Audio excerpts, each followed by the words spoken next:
Good evening, brothers. It is our third installment.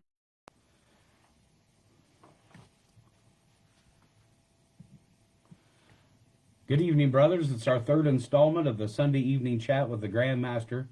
I hope you've all had a great week. It's kind of rainy the end of the week, but today the sunshine came out and making all that grass grow. I wish I was outside getting the lawn mowed, but still a little bit too wet. We've had a great and wonderful week in the Grand Lodge of Indiana, traveling about the state. I know I've been out, and our other Grand Lodge officers have been out and about. And I made a visit to Indianapolis Lodge 669, which is over in Mooresville. And they share some space with Mooresville Lodge. And had a great time at their dinner and meeting, and Brother Terry Bisbing and the lodge presented me with a beautiful cane. Maybe sometime I'll get that on here and show you. So that was a great visit. And they do something real interesting. Once a month, they have a brother volunteer to plan a mystery dinner. And they pick a date, and they all meet up at the lodge, and they carpool somewhere different to eat once a month. It's a great way to get the families involved and do a lot of fellowship. So that was pretty exciting. And then Tuesday, I traveled up north to Pierceton Lodge number 377 and did the working tools presentation. And they had just an absolutely great turnout, probably 30 of their members and several visitors from Warsaw Lodge. We had a nice time at dinner, eating Pizza King pizza and talking and sharing about great things that's going on in our lodge. They were celebrating just their first time of having air conditioning in the lodge, so they had it cranked down nice and cool, which made most of us happy, and some of them were a little grumpy that it was kind of cold in there, but it was great that they've made those improvements for the lodge, and it's something to remember to keep working on our lodges and our lodge buildings and making improvements as needed. Then on Thursday, we had the Indiana Masonic Home Foundation and Mirage Shrine golf outing, which benefits our Home Foundation and Shriners Hospital for Children. They had an absolutely great turnout.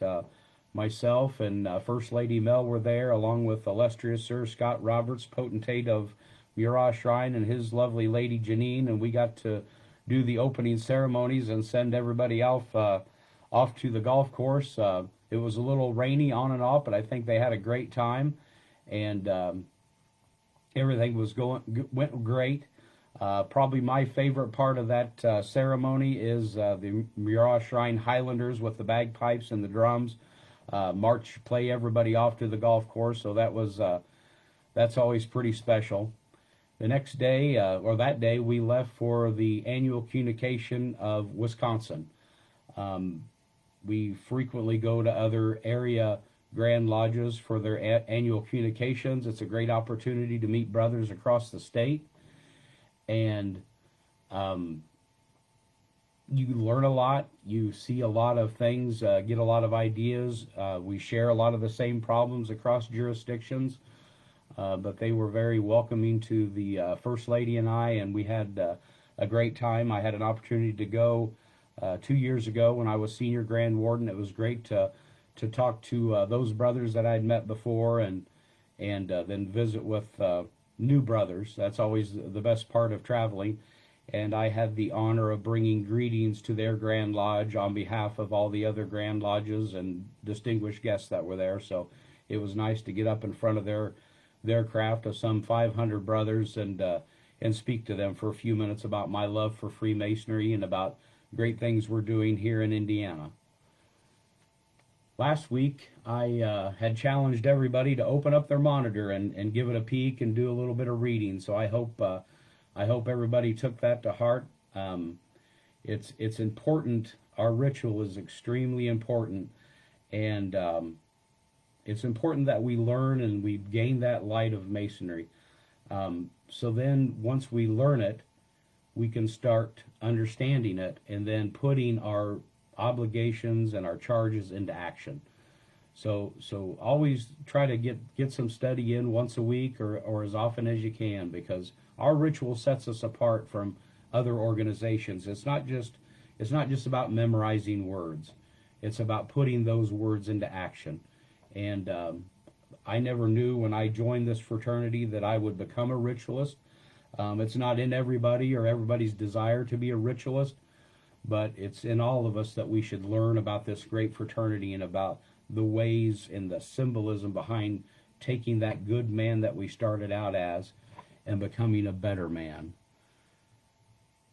One thing I'd like to touch on today, you know, brothers, I see on Facebook and emails frequently about lodges struggling to get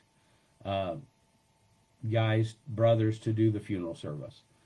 I've been honored to do the Masonic Memorial Service for several years. One of the first things that I learned, the brother that did our service had told me he was tired of burying his friends, so he had asked me if I would take the challenge to learn it, and I did.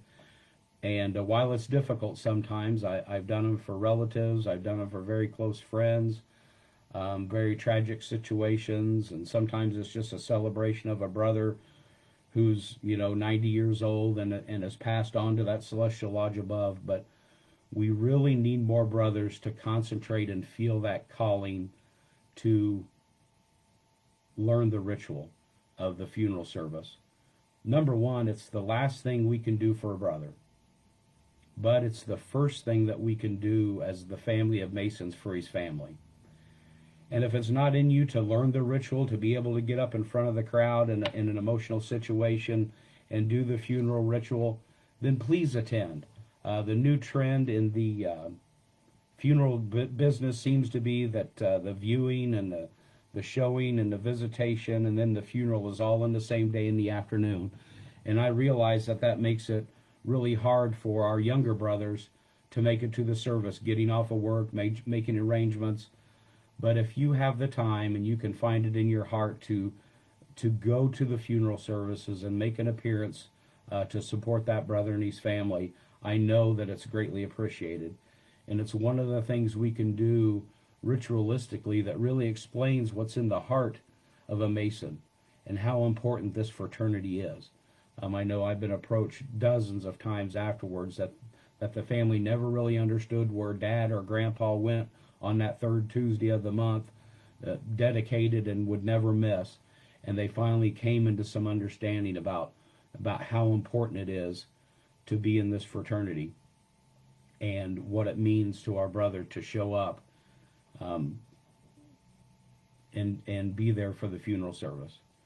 I noticed that Charles F. Frank just posted on Facebook that they had an entered apprentice degree at Schofield House. That's wonderful. That's a great opportunity to use our birthplace of Indiana Freemasonry, and you can schedule your lodge for an entered apprentice degree or a fellowcraft degree. And it looks like that they had an absolutely great time. And I see a lot of brothers in there checking in. It's kind of hard for me to talk and watch, but we appreciate everybody checking in and saying hi, and I'll catch up with you after the call. I received an email, or a Facebook message actually, from the Worshipful Master of Columbia City Lodge, number 189, Worshipful Brother Kirk Little. And he had explained to me that they had a car show and a cruise in and like a First Friday event in their downtown, and their lodge set up a tent and handed out free water to all the participants. Anybody walked by, and took all of our cards. Each lodge got 50 of these and 50 of the Freemasons Support Those Who Serve cards, and they went through every one of their cards. They passed out all 50 of them. The Worshipful Master and others traveled around the crowd to talk to the first responders and pass out our Freemasons Support Those Who Serve cards. And he asked me, is there a way that I can get more? And I said, absolutely. If you need more cards, we'll keep printing cards, and I'm going to send him a box of a couple hundred of them here. So, brothers, when you run out of cards, please contact the Grand Lodge office or shoot me a message. And I just, if I'm looking at my phone because Darian Coons, my co-director of marketing, sent me a message that right now we have 650 live viewers. So that's exciting to take time out to learn about this fraternity and see what's going on. Thank you, brothers, for checking in. And like I said, make sure if you need more cards, they're not meant to sit on a desk in the secretary's office. They're meant to be passed out to the brothers to have in their wallet to pass out. You might notice my little friend here sitting next to me. This is Sonic, and he's the First Lady's project for the Indiana Masonic Home. It's a interactive pet. Right now he's on mute, and he hasn't moved for a little bit, but maybe if I talk to him enough, he'll move. There he goes. He'll move around. These are for memory care patients, and she is selling scarves to raise money to purchase a couple dozen of these. She's been very successful in raising money so far, but when you turn the sound on, they speak, they bark at you, they wag their tail, they'll squeak at you. It has a little heartbeat, and it's a great way for memory care residents to feel an attachment to something. So both of us have had Alzheimer's touch our families, and this is a very important project to her. So each one of these is $175. If you would like to make a donation, you can send it to the Indiana Masonic Home. We've had some very benevolent brothers. I just saw Andy Stevens click on. I believe him and his wife both purchased one for the project, so we appreciate him and his lovely wife supporting that. And it's just a great opportunity to give something to the memory care residents that they can take care of and cherish. So I'm going to set Sonic back here. And he's kind of nice because you don't have to take him outside all the time. So we think that's great. One other quick thing. Again, we talked about the funeral services. And brothers, I want to tell you that being your Grand Master is just such an honor. And I know all the Grand Lodge officers, as I travel about, are very excited. But for the last several months, I felt a new spirit when I travel to lodges. A spirit of comradeship, of brothership, of excitement. I felt that when I went to Wisconsin. I feel it when I'm at other events with other jurisdictions and with other appendant bodies. I'm excited to travel down to French Lick for Indiana Council deliberation of our Scottish Rite, our 6 Valleys. Let's keep that spirit going, brothers. This is a wonderful fraternity. Talk to your friends, talk to your relatives. Promote the fraternity. We don't have to beg and ask people to join. Just be the type of man that other men want to be, and let's build this great fraternity. I really appreciate your time and you checking in.